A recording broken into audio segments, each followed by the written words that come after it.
Olá, queridos, a paz do Senhor, esse é o seu ADEC TV e hoje nós estamos no quadro Lições Bíblicas. Estudaremos hoje a última lição do nosso trimestre, a lição de número 13, que tem como tema Voltados os olhos para a bendita esperança. O textual está na carta de Paulo a Tito, capítulo 2, versículo 13, e está escrito assim: aguardando a bem-aventurada esperança e o aparecimento da glória do grande Deus e nosso Senhor Jesus Cristo. Verdade prática, a nossa esperança é algo vívido e real. Não se baseia em utopia e nem em imaginação humana, mas em fatos revelados na palavra de Deus e confirmados pela história. A leitura bíblica em classe está no livro de Atos dos Apóstolos, capítulo 1, versículos 6 e 11. E essa lição, como todas as nossas lições, tem um objetivo geral.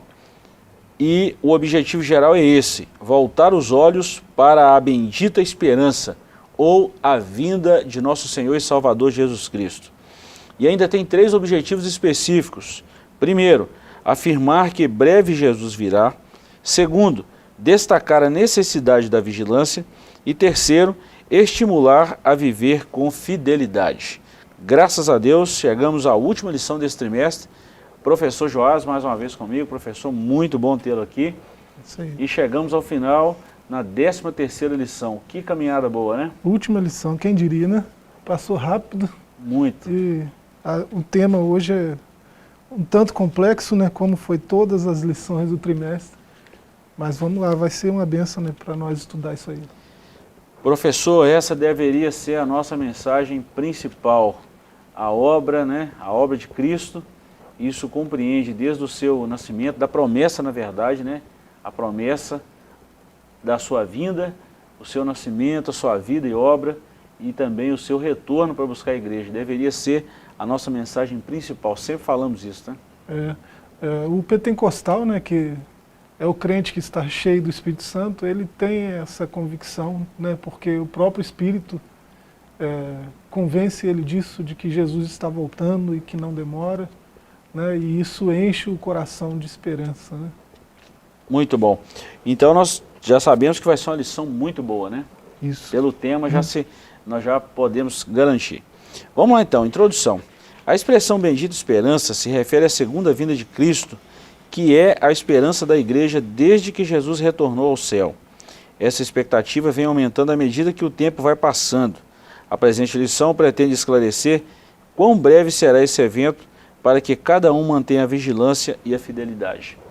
Professor, uma coisa muito interessante sobre a bendita esperança, é claro que nós não temos tempo suficiente para falar de um fator tão importante que é a vinda de Jesus, que é o retorno, a volta de Jesus, mas pelo menos assim, nós podemos falar, vamos falar assim de uma maneira sintética, né, e bem abreviada, que a volta de Jesus será em 2 fases distintas. A primeira, ele volta para a igreja, e 7 anos depois ele volta com a igreja. Pelo menos assim. Agora, essa primeira volta, né, voltar para a igreja, nós não sabemos quando, por isso a necessidade de vigiar constantemente. Bem assim, né? É isso. O que a lição vai frisar também é que a gente deve estar preparado, seja qual for a linha escatológica que a igreja segue, né, ela deve estar preparada para esse momento, para a volta de Cristo. Né? Nós cremos nessa segunda volta de Cristo em 2 fases, né, mas há quem creia diferente.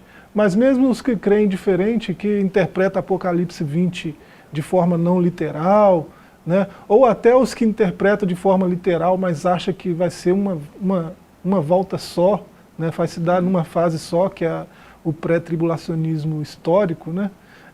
O pré-milenismo histórico. Né?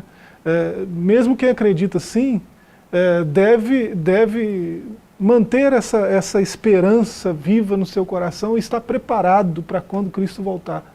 Né? Mas se vai ser antes ou depois da tribulação, se vai ser durante a tribulação, ou se não vai ter milênio coisa nenhuma. Né, independente da crença escatológica da pessoa, da sua interpretação bíblica com relação a isso, deve estar preparado, porque Cristo vai voltar E isso está muito claro nas Escrituras, né? E ele vai vir buscar um povo que é seu, que é de sua propriedade exclusiva, né? E ele vai vir buscar para estar mais perto dele. Então estejamos preparados, né, para a volta de Cristo, seja qual for a interpretação. Beleza. E a nossa esperança, professor, se baseia na Bíblia. E nós temos aí N textos que nós poderíamos citar, e vamos citar no decorrer da lição, Sim. que o próprio Jesus prometeu a sua vinda. Um dos mais, vamos falar assim, dos mais clássicos que nós sempre falamos, é João capítulo 14, versículos de 1 a 6, depois 1 Coríntios capítulo 15, versículos 52 e 58, 1 Tessalonicenses, Paulo fala muito sobre a volta de Jesus, a carta de Paulo a Timóteo, 1 Timóteo 4, fala dos falsos mestres, já conclui falando da volta de Jesus, Apocalipse 3:11 e mais uma série de textos que nós poderíamos citar. Isso nós estamos falando só no Novo Testamento, né? Pois é. É muito certo que Jesus volta, né? Verdade. Esse é o ponto dessa lição. Jesus vai voltar, né? Como nós estamos nos preparando para esse evento, né? Verdade. A gente deve estar preparado para esse evento. E é um evento glorioso, jamais visto na história, e para uns muita alegria e para outros uma frustração terrível. Por isso devemos estar preparados. Sim. É um assunto sério, viu? Muito sério. Professor, vamos lá. Capítulo 1, breve o Senhor virá. A vinda de Jesus é tão certa quanto a sucessão dos dias e das noites. E disso não temos a menor dúvida. Esse dia está próximo e os sinais que precederão a vinda de Cristo já estão presentes. Rapaz, quando a gente olha Mateus 24, desses sinais, princípio de dores ali, descrito pelo próprio Senhor, a gente vê ali a falta de amor, o aumento do número de terremotos, pestes, nação contra nação, reino contra reino, pai contra filho, filho contra pai. Nós vemos ali que todos esses sinais estão em plena evidência no século XXI. No século da Reforma, né? Século XVI, pouco mais de 253 terremotos especificamente. Pouco mais de 200 terremotos. No século XIX, 2 séculos atrás, teve mais de 2.500 terremotos, né? Então, quem olha para isso e não percebe que é um sinal, porque tem cristãos que pensam assim, não, mas terremoto, isso aí é sinal da vinda de Jesus, sempre teve isso. Pois é, mas sempre teve com essa intensidade, né, com essa proporção, né? Parece que foi tendo cada vez mais, e hoje então, números que tinham lá no século XV, a gente tem praticamente num semestre, né? Então a coisa está ficando cada vez mais apertada, né, nesse sentido. Se não me engano, professor, eu li isso que entre o ano de 2001 a 2010, uma década, foram mais de 320 mil pessoas mortas por terremoto em todo o mundo. Olha só. Então, eu vi essa notícia, não me lembro se foi na Veja ou se é na Isto É, mas foi em algum site desse aí muito importante que vinha tratando esse assunto de terremotos. Então, é muito sério isso aí. Nós estamos falando de um dos sinais. Né? Pois é. Agora, se a gente traz isso para o contexto, nação contra nação, reino contra reino, pai contra filho, ou a falta de amor, Mateus 24:12, né?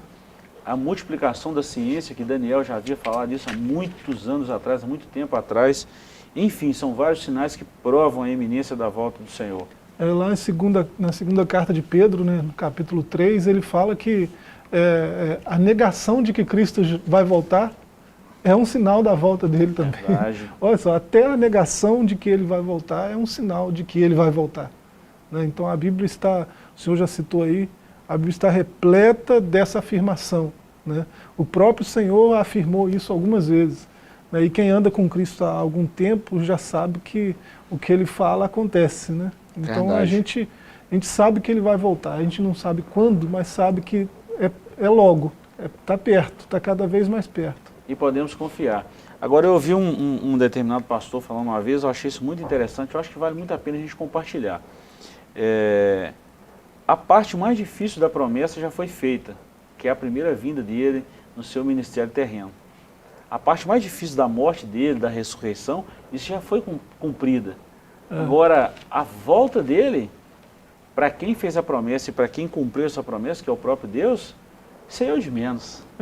A escatologia inaugurada, que é como a teologia chama, né, muita coisa já aconteceu na própria encarnação de Cristo. Né? E os poucos anos que ele viveu entre nós, ele cumpriu a maioria das profecias. Né? Então é o que a gente chama de escatologia inaugurada. Essa escatologia futura, que é do que a gente está falando hoje, falta pouquíssima coisa para se cumprir. Muita coisa a gente já vê se cumprindo aí, né? É só olhar em volta. Então falta pouquíssimo. A gente fala com muita convicção que está muito próximo o dia da volta de Cristo, porque a gente olha para esses sinais, né? Olha para esses textos e olha em volta e percebe que está tudo se cumprindo. Né? O que faltava já tá faltando pouco. Professor, na época de Jesus, os discípulos fizeram uma pergunta para ele, falaram assim, Senhor, como será o sinal da sua vinda? E Jesus falou assim, olha lá para a figueira, olha que os campos já estão brotando. Nessa interpretação dessa parábola, Jesus está se referindo à própria nação de Israel, né? A figueira, a nação. Agora, olha que interessante a potência que é Israel, principalmente depois da sua reestruturação como uma nação em 1948. Pensa de lá para cá. Hoje Israel, vamos falar assim, é uma das grandes potências mundiais no armamento, é o maior produtor de fruta cítrica no mundo, no meio do deserto. Israel consegue produzir mais de 3 milhões de litros de água por dia. Estou falando bem mais que isso. Tirando a água do mar e fazendo essa água se tornar potável. 70% das pesquisas dos Estados Unidos são feitas por judeus. E mais uma série de coisas que a gente poderia ficar aqui o dia inteiro falando, né? Uma profecia só, né? Uma. Do florescimento. E apesar da OTAN, apesar da própria ONU, né? Apesar de tantas potências querendo destruir Israel, né? E até com esse discurso, né?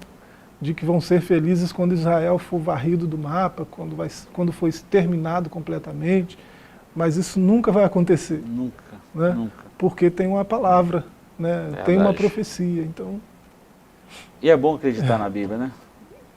A gente não tem motivos para não acreditar. Né? Muito bom, muito bom. Professor, esse primeiro capítulo aqui nós já poderíamos quase que encerrar, mas nós temos 3 subtópicos. Primeiro, a vinda de Cristo. Segundo, uma promessa de Jesus. E terceiro, o dia se aproxima. Primeiro, a vinda de Cristo. A segunda vinda de Cristo é uma verdade ensinada na Bíblia inteira, com abundância de detalhes nos evangelhos e nas epístolas. Todos os ramos do cristianismo concordam que Jesus um dia voltará, mas essa unanimidade não ocorre no tocante à maneira como isso vai acontecer. Já falamos sobre isso, professor. Como isso vai acontecer, não é que é um fato irrelevante, mas não tira o brilho de que ele vai voltar. Pois é. O como e o quando é sim importante, mas não tanto quanto o fato de que ele vem. Isso, né? Isso. Esse é o ponto.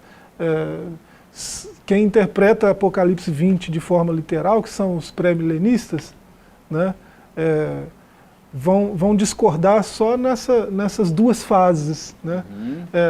E há quem não acredite que o milênio é uma realidade literal, né? Então interpreta Apocalipse 20, por exemplo, de forma alegórica, né? E são chamados de amilenistas. E há os pós-milenistas, ele vai voltar depois do milênio, olha só. Né? Então, independente de todas essas interpretações, um fato é muito claro na Bíblia. Né? Em toda a Escritura, é muito claro, Jesus está voltando. Né? E a gente falar isso é extremamente pertinente hoje, né? Quando os sinais estão escancarados aí para quem quiser ver. Né? Verdade, verdade. Professor, talvez nós não tenhamos tempo para falar disso no decorrer da lição. Vamos dar uma pincelada aqui no que nós cremos, do que nós assembleanos cremos e como será de acordo com aquilo que nós cremos da volta de Jesus. Primeiro, Jesus arrebata a igreja. Essa igreja arrebatada vai haver um período de 7 anos. Os 3 primeiros anos e meio, o tribunal de Cristo, e depois as bodas do Cordeiro, Apocalipse 19. Isso. Enquanto isso, um período também de grande tribulação aqui na terra. Os 3 primeiros anos uma falsa paz, 3 primeiros anos e meio falsa paz, e depois uma perseguição que a Bíblia já relata como vai ser isso aí, dia de treva, de acerto de conta, da ira de Deus, lamento para Jacó, uma série de nomes a esse período da grande tribulação. No finalzinho da grande tribulação, Jesus volta com a sua igreja, reina aqui durante 1000 anos.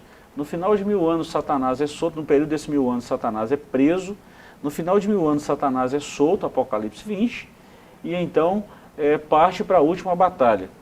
Terminada essa batalha, segue-se ao juízo final. Depois do juízo final, novos céus e nova terra. Claro que eu falei de uma forma bem sintetizada, mas é por aí, não é?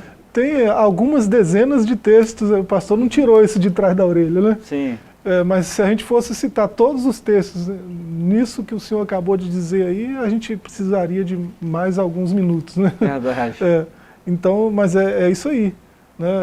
Essa é a nossa esperança, né? A qualquer momento a trombeta soar, né? A gente não sabe se é um anjo tocando a trombeta, mas a gente sabe que é a trombeta de Deus, aquela que soou lá no monte e era um som ininterrupto, né? Causava até medo em alguns. Pavor, né? Né? O monte tremia. É essa trombeta de Deus, né? Ela vai soar, né? E a gente vai ouvir alarido, voz de arcanjo, né? E a gente vai subir e encontrar com o Senhor nos ares. Olha só. Que dia glorioso. Por isso que é bendita a esperança. É uma esperança que enche o nosso coração de alegria mesmo. A gente dá vontade de sair, né? Sair pulando, sair gritando que Jesus volta logo, né? Quando a gente pensa nessas coisas, né? Talvez a gente devesse pensar mais e falar mais sobre o arrebatamento, né? Já que está tão perto.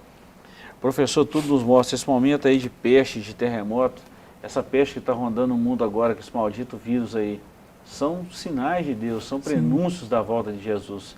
Não que a gente está aproveitando esse momento para falar isso, mas também não poderíamos deixar de falar sobre isso, né?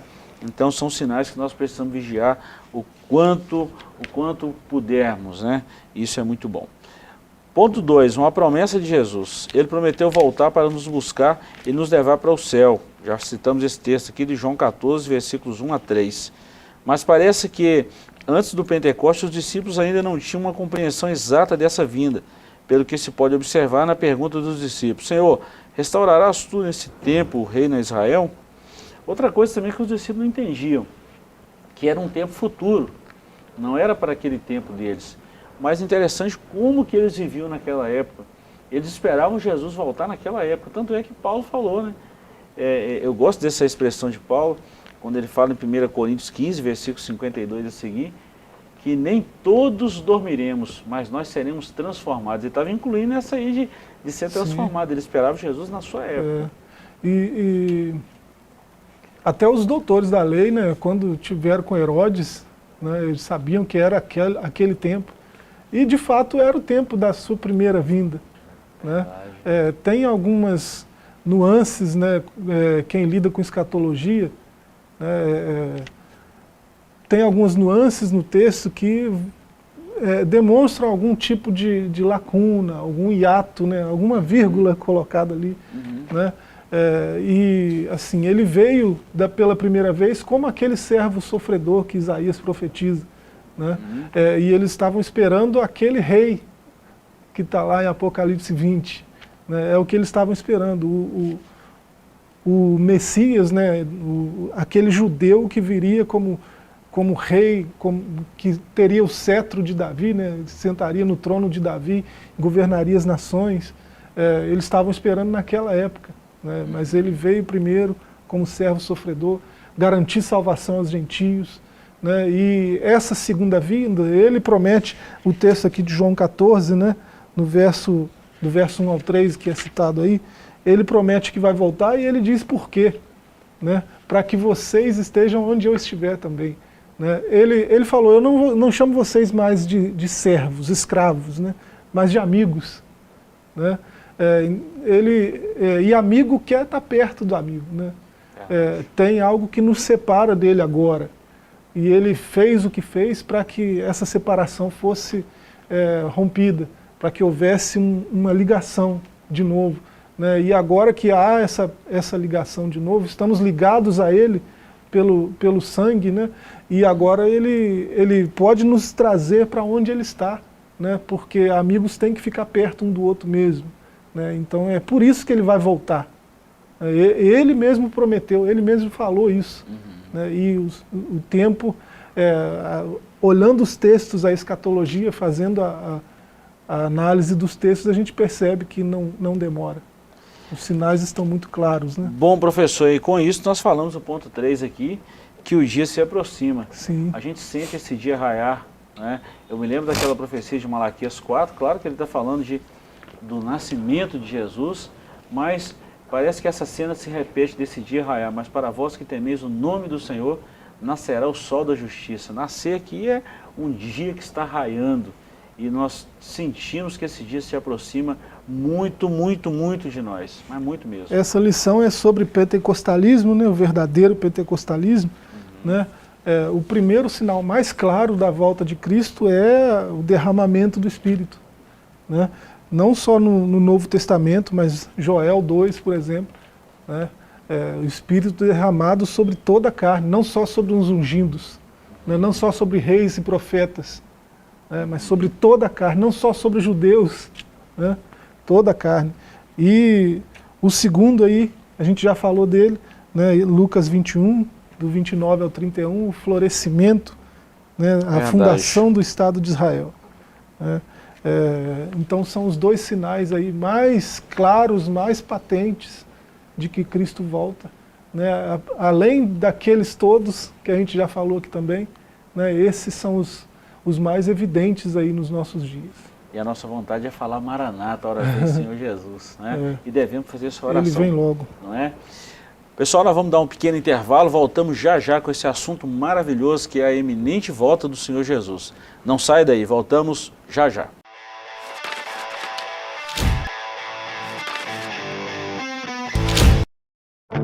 Vivemos uma onda de ataques ao movimento pentecostal e a fé de muitos tem se esfriado.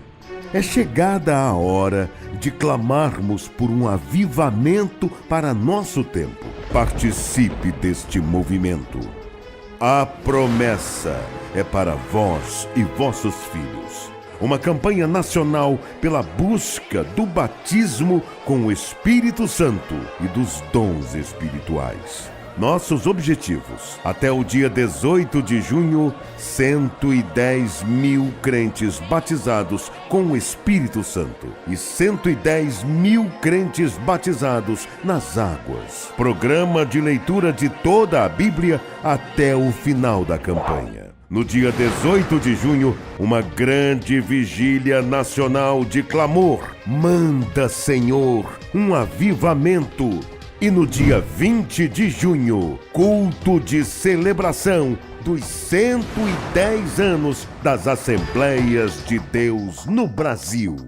Envolva-se neste mover de Deus. A promessa é para vós e vossos filhos. Uma realização CGADB e CPAD. Uma verdadeira história de fé, renúncia, desafios e conquistas. Você irá se emocionar e extrair lições extraordinárias da biografia de um dos mais expressivos líderes do movimento pentecostal no estado de Minas Gerais. Recomendada por influentes líderes cristãos. Adquira agora mesmo Ari Coelho, um legado de fé, e descubra detalhes de uma história de vida que pode transformar a sua. Um produto com a qualidade CPAD.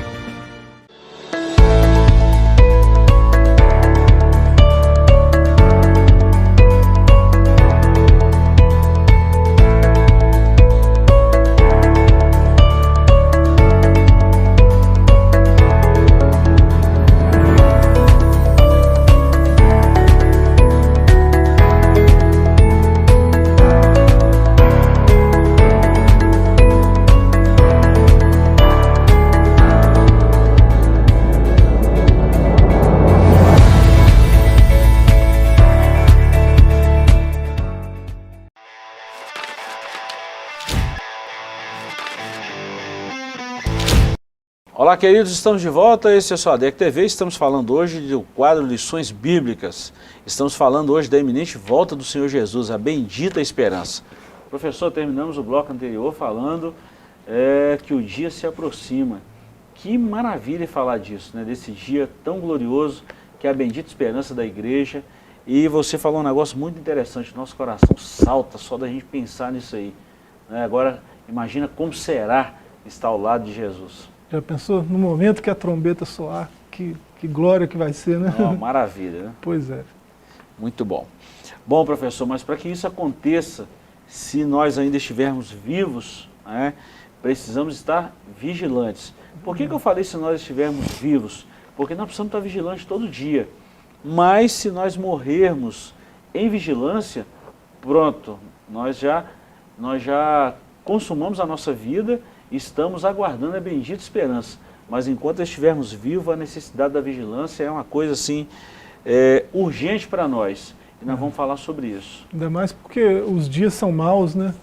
Verdade. A iniquidade está por toda parte, não há juízo justo em lugar nenhum, né? Os juízes estão corrompidos, então a urgência, né, da vigilância é cada vez mais forte, né? A gente precisa vigiar cada vez mais, né? Verdade. Então vamos lá. Ponto 1, exortação à vigilância. Ponto 2, os alarmes falsos. E depois nós vamos falar ainda vivendo com fidelidade, que é o capítulo 3º. Exortação à vigilância é o ponto 1. O Senhor Jesus nos exorta com muita ênfase sobre a necessidade da vigilância. Vigiai, pois, porque não sabeis a que hora há de vir o vosso Senhor. A razão disso é porque ninguém sabe quando vai acontecer sua vinda. Essa era também a preocupação nos ensinos dos apóstolos. E nós vemos aí Paulo falando em 1 Tessalonicenses 5, 2 a 6, e também em 2 de Pedro 3, capítulo 3, versículos 8 a 10. O ensino de Jesus nas diversas parábolas e nos discursos escatológicos, como em Mateus 24, Marcos 13, Lucas 21, dá muita ênfase à necessidade de os crentes estarem atentos.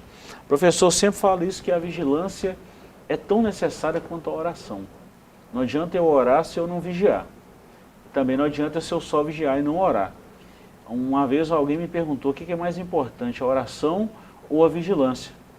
Eu respondi para ele o seguinte: o que é mais importante para um avião, a asa esquerda ou a direita? Pois é.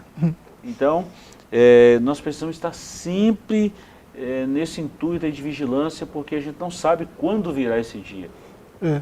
A oração nos mantém felizes com Cristo, né? Felizes com Deus, e a vigilância nos mantém alertas contra o mal, né? Então as duas coisas são essenciais. E quando a gente vê que o próprio Senhor Jesus, né, o nosso mestre, né, ele que é o nosso mestre que tem a primazia no ensino para nós, né? Nós não...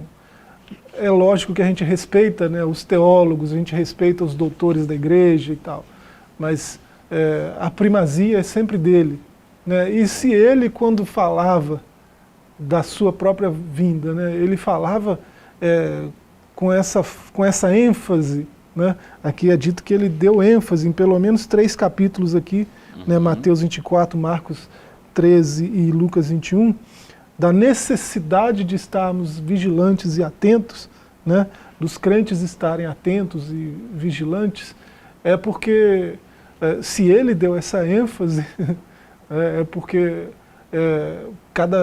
cada vez mais urgente que a gente esteja atento ao que acontece à nossa volta, para que a gente não tropece em nada, né? Se o próprio Senhor Jesus ensinou isso, a gente não deve menosprezar esse cuidado, né? Se ele ensinou isso de forma enfática, como é mencionado aqui, né? Deu ênfase à necessidade da vigilância, né? É uma necessidade, eu preciso vigiar, né? Então a gente não deve perder isso de vista, né? Como diz um amigo meu, deve ser importante, né? Pois é. Se foi ele que falou, deve ser importante. Deve ser importante. Eu só brinquei aqui, mas essa frase é sua. Vamos lá. Ponto 2, os alarmes falsos. Muitos líderes e grupos religiosos arriscam-se em marcar a data da segunda vinda de Cristo, Alguns deles cravaram várias datas, outros, depois de constatarem que elas não batiam, reinterpretaram as supostas profecias e as protelaram para outras datas. Todos esses líderes e grupos falharam. É um erro tentar adivinhar os tempos e as estações, pois só Deus sabe o dia e a hora. Olha bem, quando a gente fala disso aqui, professor, esse alarme falso, nós podemos até falar que são falsos cristos, falsos ensinadores, falsos mestres. Quando Jesus deu aquela resposta que só Deus sabia o dia e hora, ele é Deus, mas como homem ele respondeu daquela forma para não gerar nenhuma especulação. Mas é claro, é óbvio, como Deus ele tem todo o controle, ele sabe de tudo também. Mas cravar uma data, como muitas pessoas já fizeram, isso aí é complicado. Porque acaba, se eu sei que é daqui a 10 minutos, eu vou vigiar 10 minutos. Não é? Ele falou com essa ênfase que a gente acabou de falar aqui, sobre a necessidade de vigilância, justamente porque não sabemos o momento, a hora, não sabemos o momento exato em que ele volta. Verdade. E a Bíblia nos dá uma pista, né, ou algumas pistas sobre a sua volta, né, e é o que a gente chama de sinais. Agora, ela nos dá outras pistas a respeito do caráter de Deus, por que ele não definiu, não cravou essa data para nós. Né? Nós somos muito ansiosos, né? Naturalmente ansiosos. Né? Tanto é que o Senhor precisou dar ordem para a gente, não andem ansiosos por coisa alguma. Né? Se existe esse mandamento é porque ele sabe que isso é parte da nossa natureza. Mas a gente vê um Deus que faz parte do seu caráter, ser misericordioso e longânimo. Deus é amor, mas Deus é também justiça, né? Isso é claro para todo cristão. E se ele é justo, justiça, ele deve punir o mal. E a gente não vê ele fazendo isso, não é assim nítido para nós o tempo todo, ele punindo o mal, justamente porque ele é longânimo. Né? Então, talvez a gente pense que está demorando muito, mas se a gente levar esse traço do caráter de Deus em consideração, a gente percebe que ele quer salvar a todos. Verdade. Então ele estende pela sua graça e a sua misericórdia essa esperança a todos. Né? Até que todos ouçam falar do seu amor, até que todos ouçam dizer que ele vem, né? Ele vai estendendo, né, essa oportunidade para todos. Né? Então talvez seja por isso que ele não voltou ainda. Verdade. E tem o tempo, né? Deus sabe de todas as coisas, né? Eu já falei isso aqui várias vezes, que existem duas conotações de tempo que nós conhecemos na Bíblia. E um dos textos mais espetaculares que nós vemos essa conotação é Eclesiastes 3. Tempo de nascer e tempo de morrer. São tempos diferentes, né? E ali nós vemos duas palavrinhas lá no hebraico, e você pode falar isso com muita propriedade, o Kairos e o Cronos. Agir no tempo de Deus, ou tempo de Deus e tempo do homem. Então é muito importante quando a gente consegue distinguir essas características, mas estar vigilante. O que cabe a nós é estar preparado para aquele glorioso dia. Ele que controla os tempos e as estações, né? Verdade. E tem um outro detalhe, professor. Nós estamos esperando a volta do Senhor. E se nesse intervalo partirmos para a eternidade? Pois é. E aí, se a gente não estiver preparado? É preciso estar vigilante. Constantemente, né? Bom, falando nisso aí, em estar preparado, né, em ter uma vida preparada, é o nosso capítulo 3º e último, que é vivendo com fidelidade. Ou seja, eu não posso viver em uma displicência espiritual, eu preciso estar atento a essa vivência de fidelidade com Deus. Nós temos aqui 4 subtópicos. Primeiro, definição, o que é viver com fidelidade, a fidelidade de Deus, fidelidade como virtude cristã e, por último, tempos e estações. Definição. Fidelidade é qualificada de ser cheio de fé, características do que é fiel, lealdade. Os termos fidelidade, verdade e lealdade pertencem ao mesmo campo semântico na Bíblia. Seja o Senhor entre nós testemunhas da verdade e fidelidade. Isso está em Jeremias 42:5, mostrando toda a boa lealdade, Tito 2:10. Fidelidade é uma demonstração de fé, lealdade, respeito, constância nos compromissos assumidos. Ou seja, uma vez que eu assumo o compromisso de servir a Cristo, eu preciso viver dessa forma. De acordo com a carta de Tito aí, não é suficiente você dizer que é fiel, né? É preciso demonstrar. Ótimo. Né? O próprio Senhor Jesus, ele falou várias vezes acerca de testemunho, mas aqui Paulo parece estar apertando um pouco mais. Você disse que é fiel, né? Demonstre, né? Mostrando toda a boa lealdade, né? Quem é fiel, quem diz que é fiel, deve mostrar fé, deve mostrar que é leal, deve mostrar que respeita, né? E tem aí uma conotação também de constância nos compromissos assumidos. Muito bom. Né? Constância parece que é uma palavra conhecida de todos, mas um pouco rara, né, na sua atividade hoje em dia. Né? A gente não vê muita gente constante, né, hoje em dia. As pessoas começam um projeto e termina assim que, né, assim que para aquilo... logo, né? Então a gente não percebe que faz parte da mentalidade geral hoje constância. Né? E a fidelidade exige constância. Eu tenho que ser fiel. Fiel quando? Sempre. O tempo todo. Né? Então, vamos dar um exemplo de constância? Vou dar alguns exemplos bíblicos, tá? E é bom a gente falar nisso. Isaac, por exemplo, orou 20 anos para Deus abrir a madre da Rebeca. Ela era estéril. Já pensou que é 20 anos de oração? Pois é.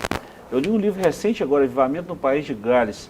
Evan Roberts orou durante 13 anos para o avivamento no País de Gales. Já pensou que orar por um mesmo objetivo 13 anos? Estou dando poucos exemplos aqui. Eu desconfio que Noé não levou 100 anos para fazer a arca. É uma desconfiança minha. Né? Digamos que ele levou 12 anos. Ele ficou 80 anos pregando. Vem chuva aí. Constância. Imagina todo dia o cara pregar que vai vir uma chuva que vai inundar tudo. Se ele fez isso 12 dias, para mim já é uma constância enorme. Né? A gente sabe com certeza que ele fez isso pelo menos uma semana, 7 dias. Isso está escrito. Antes de vir a chuva, né? Isso está escrito. Por pelo menos 7 dias ele pregou todo dia a mesma mensagem. Né? E mesmo assim, mesmo com essa constância, né, não alcançou todos. Né? Agora impressionante, né? Você falou de Noé, já imaginou todo mundo vendo aquela arca, vendo o tempo que ele demorou para construir, vendo ele falar de chuva, mas não acreditava, porque era uma coisa nova, não tinha chovido até então. Né? Agora, da mesma forma, nós falamos da volta de Jesus. É algo novo.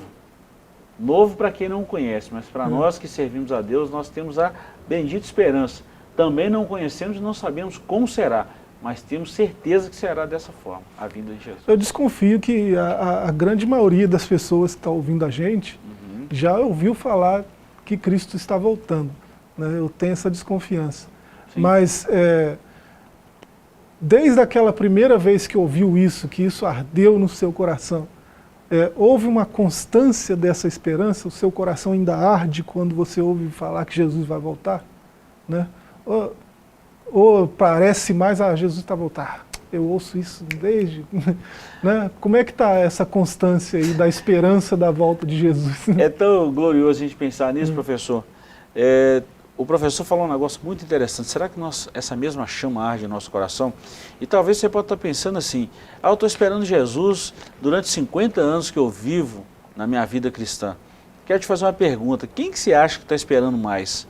Nós, seres humanos, ou o próprio Jesus em retornar? Pensa nisso aí. Com certeza o nosso tempo de vida aqui é muito curto. Né? Nós estamos esperando por um momento que se chama vida. Vamos analisar aí num período de 100, 110 anos, né? Nos tempos antigos tiveram pessoas que viveram mais. Mas digamos que esperamos aí 100 anos. Agora, e quanto tempo foi feita essa promessa? Há quanto tempo foi feita essa promessa?